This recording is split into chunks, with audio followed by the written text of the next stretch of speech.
네, 안녕하십니까. 네, 반갑습니다. 소방안전교육사 기출예상문제집 제2차 동영상 강의 이제 본격적으로 본 교재로 시작해서 이제 강의하도록 하겠습니다. 예. 그래서 이제 2차 기출예상문제집 강의는 크게 하나, 둘, 셋, 네 가지로 되는데요. 하나는 요점 정리, 둘은 기출문제 풀이, 세 번은 예상문제 풀이, 그리고 네 번째 2020년 개정판 요약 정리 이런 식으로 기출 예상 문제집 강의 시작하겠습니다.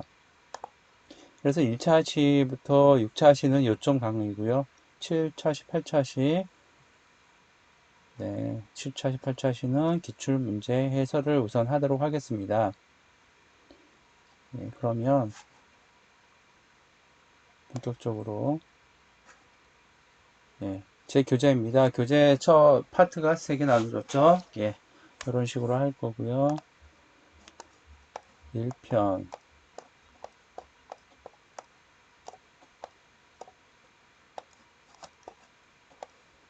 예, 제 교재 창을 띄운 거예요. 여러분들 이제 책 보시면서 이렇게 하시면 되고요. 예, 파트 1 이렇게 나눠졌죠. 파트 1에 예, 소방안전 교육이 있습니다. 소방안전 교육을 어떻게 할 것인가?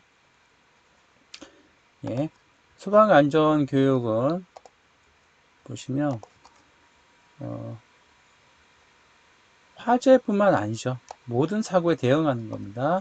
그래서 소방안전 교육의 목적은 안전 분야의 지식을 습득하고 위험에 대처하는 능력을 익히는 거예요. 그래서 인간의 안전을 구현하는, 그렇게 구현해서 국가 발전에 이바지하는 거, 이게 이게 소방안전 교육이에요. 그래서 거기는 지식, 기능, 태도, 전인적인 어떤 습관 이런 걸 기르도록 하는 거고요. 그래서 소방안전 교육은 다른 교육이랑 좀 다른 건데, 소방안전 교육은 현장에서 얻은 실무가 있어요. 그리고 노하우가 있거든요. 그것이 안전사고 발생에 예방할 수 있는 그런 능력이 있고요. 그런 것이 예방 교육 프로그램에 연결하도록 하는 것입니다. 그래서 소방은 다른 민간단체와 달리 기존의 어떤 인적 자원이 있어요. 화재 진압 구조 대원들의 인적 자원과 소방 차량 장비 이런 물적 자원 그리고 현장에서 얻어진 그 경험을 활용해서 교육을 하는 것이 소방 안전 교육입니다. 예, 다시 한번 정리하면 현장에서 그 위험하죠. 그런 위험함들을 어떻게 해야 되냐. 소방안전 교육 목적은 다시 한번 얘기하면 소방 안전과 각종 안전 분야 지식을 습득하고 위험 대처 기능을 익히고 올바른 안전에 대해서 올바른 태도를 갖게 해서 국가 발전에 이바지하는 것이 소방 안전 교육의 목적이라고 할 수 있습니다. 예. 소방 안전 교육이 왜 필요한가? 크게 이제 안전의 욕구죠. 인간의 기본적으로 메슬로우가 얘기했습니다. 인간의 안전의 욕구가 가장 기본적인 욕구 중에 하나고요. 사회가 급속도로 발전하잖아요. 예. 그래서 제 위험이 상당히 크고 이러한 위급한 상황을 인식하고 그것을 예방하고 경계하도록 하는 것이고요. 또 하나는 국내외 사례를 통해서 교훈을 얻을 수 있다는 것입니다. 2014년 세월호 참사 때 우리가 진짜 심한 경험을 했죠. 지금도 우리가 어떻게 보면 코로나19로 인해서 재난을 경험하고 있는 것입니다. 2011년 일본의 쓰나미 대참사 이런 것들을 통해서 안전교육이 필요하다는 것을 느끼게 됐고 그래서 스웨덴 같은 경우에는 생활안전 분야에 굉장히 관심을 갖고 있어요. 그래서 어린이 교통사고가 가장 적고요. 안전교육을 가장 잘하는 나라라고 합니다. 스위스 민방위 교육 훈련은 실제 훈련과 똑같이 하고요. 다양한 훈련 시설을 갖추고 있고 공공건물뿐만 아니라 개인주택 신축할 때도 지하에 화생방 대피 교육을 대피 교육이 아니죠. 화생방 대피 시설을 설치 의무화하고 있습니다. 네, 소방안전 교육사의 어떤 덕목인데요. 믿을 수 있어야죠. 그리고 실천적 리더십이 있는 소방. 안전교육사가 돼야 될 것이고, 친근감 있어야 되고요. 생명을 살리는 그런 소방안전교육사가 되어야 합니다. 이러한 덕목을 여러분께서는 갖추셨으면 되게 좋겠습니다. 네. 요점 3. 안전의 구분입니다. 안전이 뭘까요? 네, 말 그대로 마음이 편안하고 몸이 온전한 상태죠. 바꿔 이렇게 말하면 위험을 알아야 안전할 수 있다는 거예요. 그죠? 위험하지 않은 상태를 유지하기 위해서 위험이 무엇인가를 알아야 하고 또 위험 벗어나기 위한 방법을 또 알아야 합니다. 그래서 안전을 우리가 구분을 두 개를 할 수 있죠. 물리적 안전과 심리적 안전. 물리적 안전은 여기에 말씀 보시다시피 부상, 사망, 신체 피해, 뭐 건물, 그리고 통신 마비 뭐 이런 것들이 물리적 안전이고요. 이런 것은 기술적으로 해결할 수 있어요. 그리고 법을 만들어 제도적으로 해결할 수 있어요. 그죠? 법을 제정해서 뭐 예산을 투입하거나 뭐 이렇게 충분히 할 수 있죠. 반면 심리적 안전. 코로나19로 인해서 되게 불안해. 나도 언제 걸릴지 몰라. 이런 상황에 어떻게 하죠? 물론 이제 물리적 안전 필요하지만 기술적, 제도적 필요해요. 거기에 사회적 거리두기를 해라. 그리고, 아, 사회적 거리두기 하지만 마음만은 심리적 거리는 좀 가까이 해야 됩니다. 이럴 때일수록 전화도 많이 주고 해야 됩니다. 라는 어떤 사회적인 안정성을 확보할 수 있는 노력들이 필요하다는 겁니다. 그래서 물리적 안전보다는 여기 보면 물리적 안전 요구 수준보다 높아요. 그죠? 심리적 안전이요. 그래서 많은 비용과 노력이 필요하다는 겁니다. 비용과 노력. 그죠? 다시 한번 이제 여기 정리하면 물리적 안전은 1차적인 물리적 피해나 위험으로부터 우리를 보호하거나 회피하는 것이죠. 그래서 물리적 안전은 어떤 것이냐? 교통사고 부상을 막아주는 안전벨트 이것이고, 심리적 안전은 마음속이 되게 불안해. 그래. 그래서 이것을 확보해 줄 수 있는 안심을 주는 게 심리적 안전입니다. 그죠? 예. 그래서 심리적 안전을 확보하기 위해서는 아까 얘기했죠. 기술 안전뿐만 아니라 신뢰를 확보하고 안전 교육을 해야 되고 시민의식 고양해야 되고 이렇게 그래서 시간이 많이 걸린다는 것이죠. 네. 그래서 그러면 물리적 안전과 심리적 안전과의 관계는 뭐냐? 그러면 물리적 안전은 뭐죠? 물리적 위험에 대처하기 위해서 기술적, 시설적 설치와 보안 이렇게 가능하죠. 근데 심리적 안전은 물리적 안전이 확보되어 있다고 해도 각자 느끼는 그 불안은 달라요. 그래서 심리적 안전 확보가 매우 어렵습니다. 과거에는 안전은 물리적 안전이라고 생각했죠. 그런데 재난을 경험하면서 인간의 심리적 안보 확보가 더 중요한 상황이 되었습니다. 안전한 시설을 갖추고 있다고 해도 시설을 이용하는 사람들이 불안하다면 결국 충분한 안전을 확보하지 못한 것이라고 할 수 있습니다. 그죠? 그래서 물리적 안전뿐만 아니라 심리적 안전도 확보해야 된다. 여기 핵심 내용입니다. 그래서 심리적 안전 5요소가 있는데요. 동기나 기질, 감정, 습성, 습관입니다. 요거는 뭐 심리학 쪽에 교육심리 쪽에 있는 내용이에요. 그냥 알고 계셨으면 좋겠고요. 습관이 있죠. 우리가 어떤 습관. 그 습관에 영향을 주는 게 동기. 내가 이것은 이거 소방안전 교육사 따고 싶은데 그럼 어떤 습관을 갖춰야 되냐? 동기를 가져야 되겠죠. 나 합격해야 돼. 그럼 어떤 기질을 가져야 될까요? 운동하고 이런 밖으로 나가는 이런 것보다 앉아서 엉덩이 붙이고 싶어 하는 어떤 그런 기질을 좀 있어야 되겠죠. 그리고, 감정. 열심히 하자. 내가 따뜻한 마음을 가지고, 소방안전교육사의 어떤 따뜻한 마음을 가지고, 습성. 그렇게 계속 하려는 성격. 그렇게, 노력하는 게 필요한 거겠죠. 그래서 습관을 가질 수 있고요. 예. 요점 4. 재해, 사고 재해 원인의 구성 요소와 안전 대책입니다. 산업재해는 대부분 그 불안전한 상태나 불안전한 행동이 겹쳤을 때 발생하죠. 발생된 산업재해 92%, 1%가 재해의 그 불안전한 상태이고요. 그런 동일한 어떤 그 재해의 90% 정도가 불안전한 행동이라고 합니다. 그래서 재해 구성 요소를 보면 불안전한 상태는 포함되어 있으나 불안전한 행동이 없을 수 있고요. 불안전한 행동은 있으나 불안전한 상태가 없을 수도 있어요. 그리고 양자 동시에 포함되어 있을 수 있어요.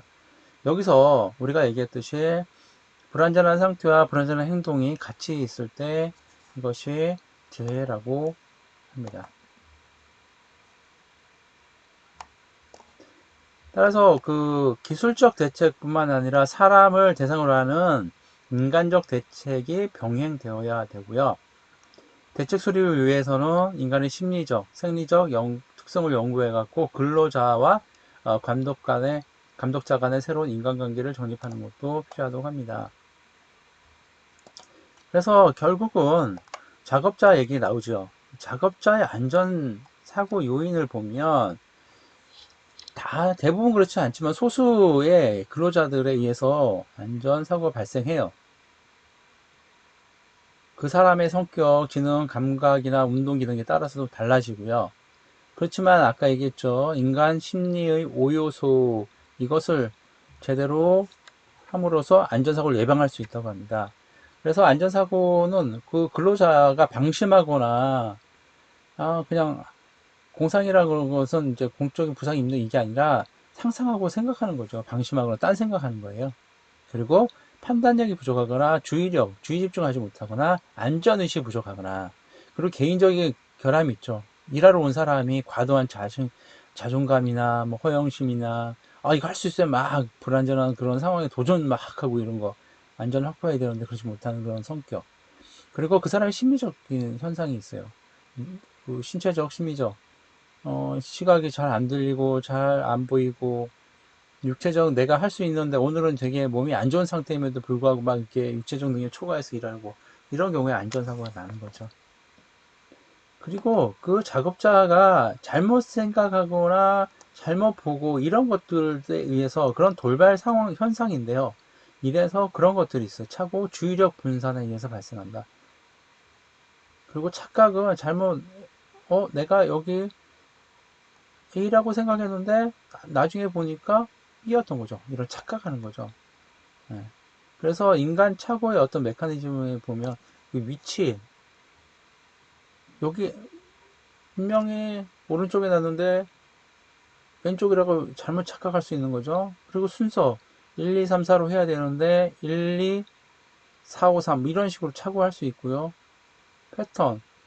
패턴은 똑같아요. 오른쪽으로 매번 오른쪽으로 하는 패턴이었는데 왼쪽으로 가는 패턴으로 되면 착오가 일어날 수 있고 동그라미인데 세모로 착오를 일으킬 수 있죠. 잘못 기억할 수도 있는 거죠. 예. 그랬을 때 안전사고가 일어난다는 겁니다. 이 박스는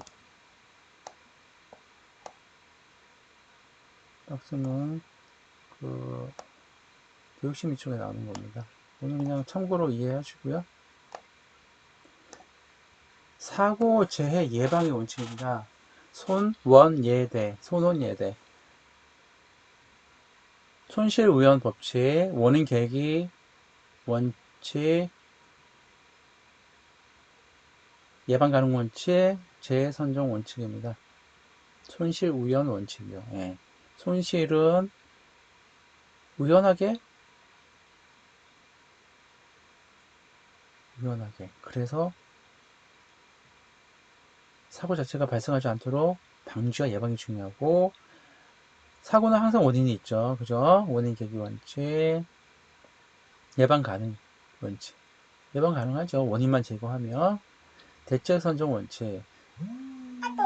재해 예방이 가능한 안전 대책은 항상 존재하고 그래서 기술적, 교육적, 규제적 대책이 필요합니다. 기술적 대책은 뭐냐? 안전 설계. 작업 행정의 개선, 안전기준 설정, 환경 설비의 개선, 점검, 교육적 대책은 안전교육 및 훈련, 규제적 대책은 엄격한 규칙에 의해서 제도적으로 시행하는 것입니다. 손원예대. 그래서 여기 사고, 재해 유해 위험 요인하고 평가 대책입니다. 흔히 말해서 4M입니다. Man, Machine, Media, Management. 그래서 인간의 실수로 인해 위험 요인이 있죠. 아까 앞에서 얘기했듯이 착각이나 잘못 보고, 잘못 조작하거나 부주의하고, 습관이나 개성의 어떤 특질, 그 사람의 인간의. 그랬을 때 어떻게 대책을 해야 되냐? 교육을 해야 된다. 교육과 훈련, 그리고 그 시기, 그리고 남녀에 따라서 달라질 수가 있고요. 적정하게 그 사람의 적성을 봐서 배치를 해야 되고, 통제 관리를 잘해야 되고, 자국 기준 설정을 해야 됩니다. 그리고 보호구를 착용시키고, 작업에 맞는 복장을 개선하고, 공구를 개선해야죠. 그리고 작업자가, 이건 바꿨으면 좋겠습니다. 이런 제안이나 건의, 그런 어떤 불만을 수용해야 됩니다. 두 번째, 기계설비 재료입니다. 머신.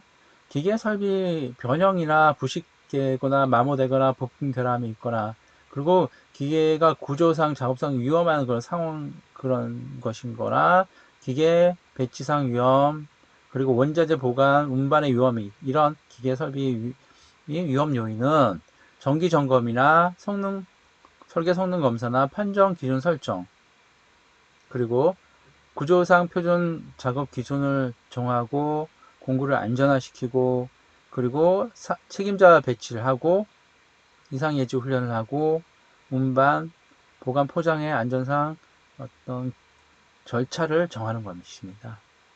그리고 메디아, 공정상 작업 방법이죠. 작업 방법이 복잡하거나 혼동을 주면 안 되죠. 작업 방법이 매번 달라지면 안 되고, 그리고 운반 보관이 정해져 있는 곳에 하지 않고 매번 바뀌면 혼동이 오죠. 이랬을 때 어떻게 하냐? 공정 분석 작업을 간편화, 그리고 작업 절차를 간편화시키면 계속 익혀야 되고요. 작업 방법을 훈련해야 되고, 그리고 작업하는 사람의 경험이나 제안을 과감하게 활용을 해서 적용해야 됩니다. 그리고 어떻게 관리하느냐? 작업 지시하는 사람이 관리자가 그러니까 일관성이 없으면 안 되죠. 그리고 부적절한 작업 지시를 하면 안 돼요. 그리고 작업 신호 불일치상의 위험이다. 작업하고 있는데 저쪽에서 작업 기구를 다루는데 서로의 얘기가 맞지 않으면 이쪽에서는 잠그라 그러는데 저쪽에서는 열고 이러면 작업 신호가 불일치하죠. 위험하겠죠, 관리가. 이랬을 때 어떻게 하냐? 작업 체계를 회귀를 해야 됩니다. 그리고 중간에 개입해 주는 사람이 있어요. 매니저가 적정하게 배치되고 매니저를 지속적으로 훈련시켜야 되죠. 그리고 작업 신호 체계를 확립해야죠. 통일시키고요. 그리고 훈련해야 됩니다. 네 가지 M이고요.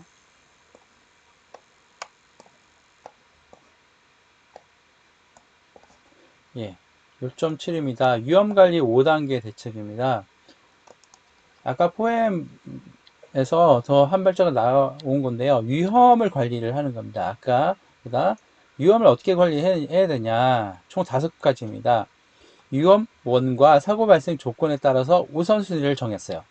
그래서 위험원을 먼저 제거를 하는 게 1단계. 위험원을 제거를 못하면 격리해야 되죠. 그리고 위험원을 덮거나 이렇게.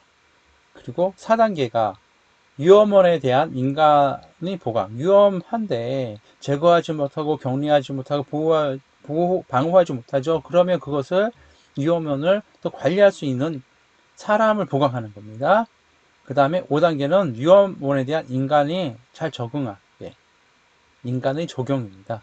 그래서 단계별 대책은 뭐냐? 위험은 1단계에서 제거인데 없애는 거죠. 제거를 못하면 대체 다른 거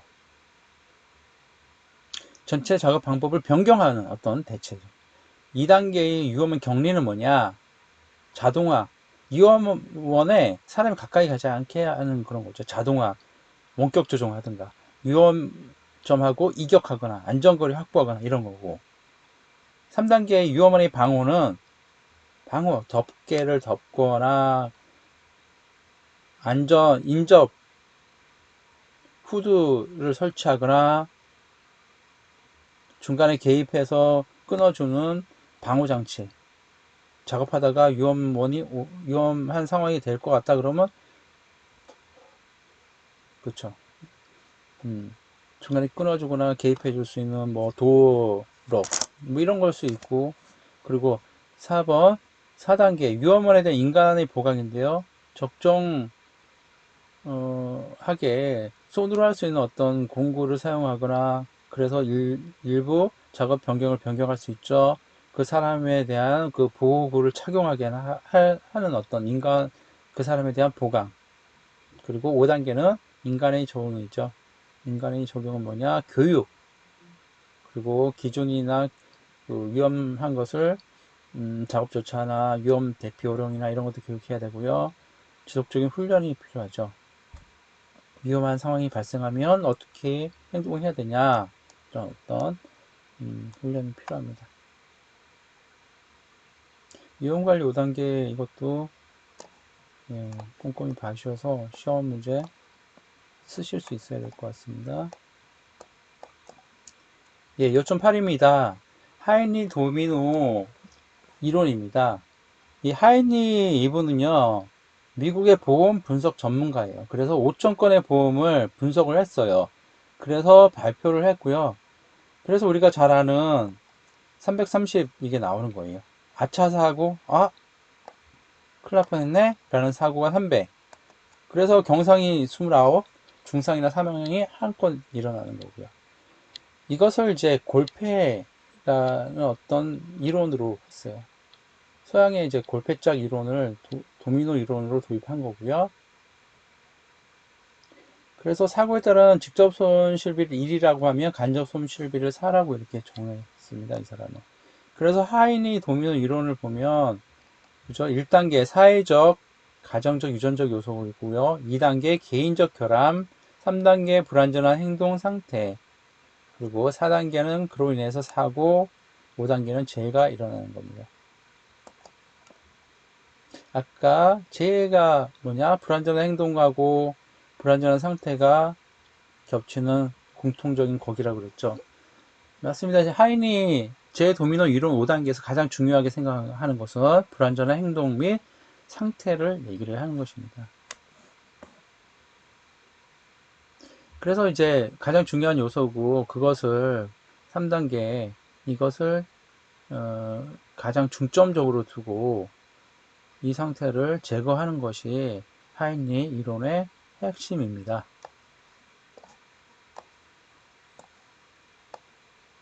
그래서 재예방을 하려면 그렇죠. 3단계를 제거해야 된다 그러고 재 구성 비율이 1대 29대 300이다. 네. 그럼 하이니가 그걸 제거해야 되는데 어떻게 해야 되냐? 하이니 사고 방지 대책 5단계입니다. 사고 방지를 위해서 우선 사고 방지를 위해서 조직이 필요하고요.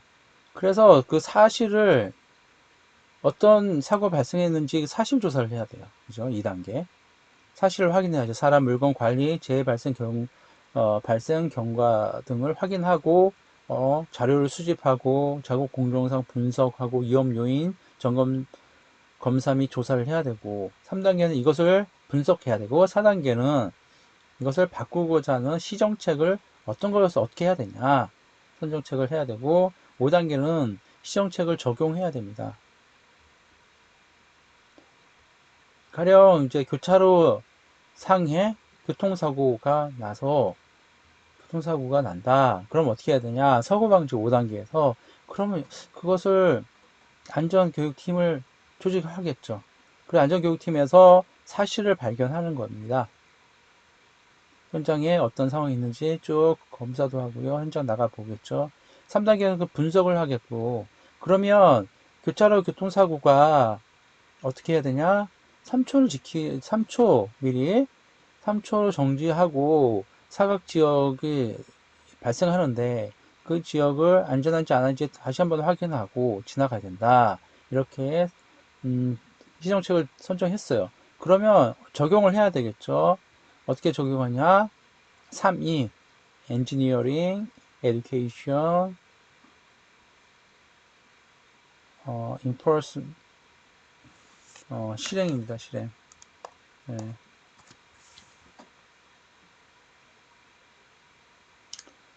예, 그래서 어떻게 하냐?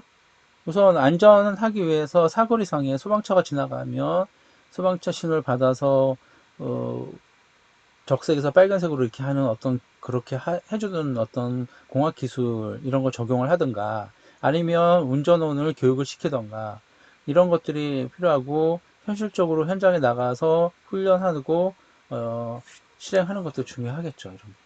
그래서 3, 2가 필요한 겁니다.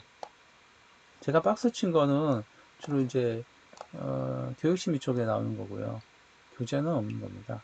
알고 계시면 좋겠고요. 예, 6.9입니다. 버드의 개선된 도미노 이론입니다. 신사고 연쇄성 이론이라고 합니다.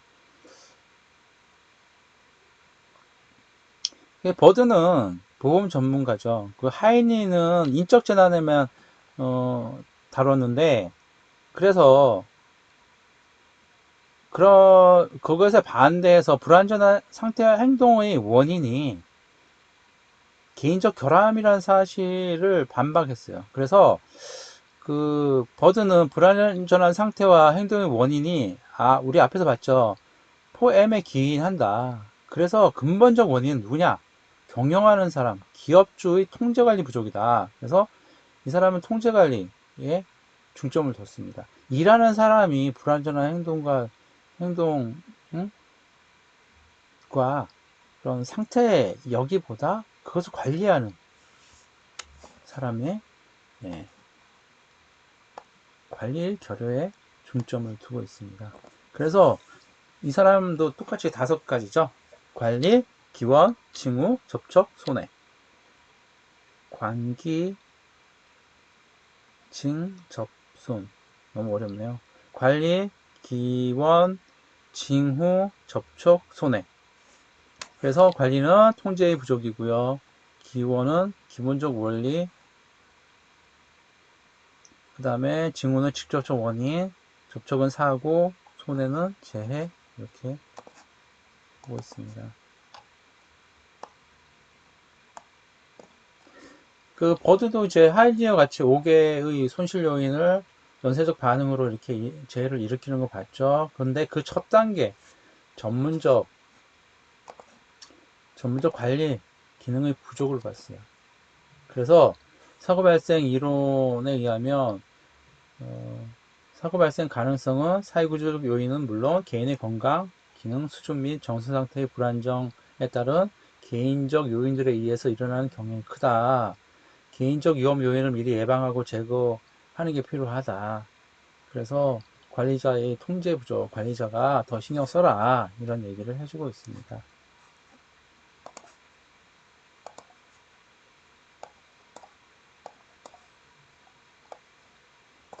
예. 깨진 유리창, 요점 오늘 마지막 부분입니다. 깨진 유리창 이론입니다. 그 깨진 유리창 하나 이렇게 놔두면 그 깨진 유리창을 중심으로 범죄가 확산된다. 그 깨진 유리창을 중심으로 위험이 더 확대된다. 이런 내용입니다. 미국 스탠퍼드 짐바드로 교수가 차량 2대를 놓고 실험을 했습니다. 허술한 골목에 똑같은 차량 2대를 놨고 보닛을 열어놨다는 건 트렁크 열어놨죠. 트렁크 2대 다 열어놨어요. 하나는 깨끗한 차량에 트렁크만 열어놨는데 또 옆에 차량에는 유리창까지 깨놨어요. 그렇게 해서 일주일 뒤에 확인했더니까 트렁크만 열어놓은 차량은 멀쩡했는데 유리창 깨진 차량을 보니까 그 안에 물건들이 다 많이 도난당했다는 겁니다. 그래서 여기서 시사하는 것은 그 유리창 하나 깨진 거, 이 작은 문제점이나 그 허술함도 그대로 두면 안 된다. 이런 의미입니다. 그래서 이제 결함을 발생하고 결함을 방치하면 그 결함으로부터 위험이 집중되고 대형 사고나 피해가 발생한다는 겁니다. 그래서 위험 요소가 발견되었을 때 즉시 보완하고 대처해야 한다는 것을 강조하는 겁니다. 그래서 정상 상태 또는 문제가 드러나지 않은 상태에서는 위험 요소가 적죠. 사소한 결함이나 문제가 발생하면 대처하지 않게 된다. 이후에는 돌이킬 수 없는 위험이나 피해가 발생할 수 있다는 것이 깨진 유리창 핵심 이론입니다. 그래서 안전 측면에서 위험 요소가 발견되거나 확인되었을 때 즉시 보완해야죠. 이것을 놔뒀다, 이것을 방치했다, 그러면 큰 사고가 일어날 수 있습니다. 그래서 미리 작은 위험도 막아야 된다. 이것이 큰 사고를 막을 수 있는 것이다. 이것이 깨진 유리창 이론이 우리에게 주는 메시지입니다. 이건 저번 19년도에 시험에 했던 것 같습니다. 네, 오늘까지 이렇게 오늘은 요점시까지 이렇게 봤습니다. 네, 다음은 이제 요점 11부터 20까지 보도록 하겠습니다. 오늘 열심히 공부하시느라 고생하셨는데요. 앞으로 쭉 계속 볼 것입니다. 보고 나중에 쓰는 연습도 한번 같이 해보도록 하겠습니다. 동영상 강의 들어주셔서 고맙습니다.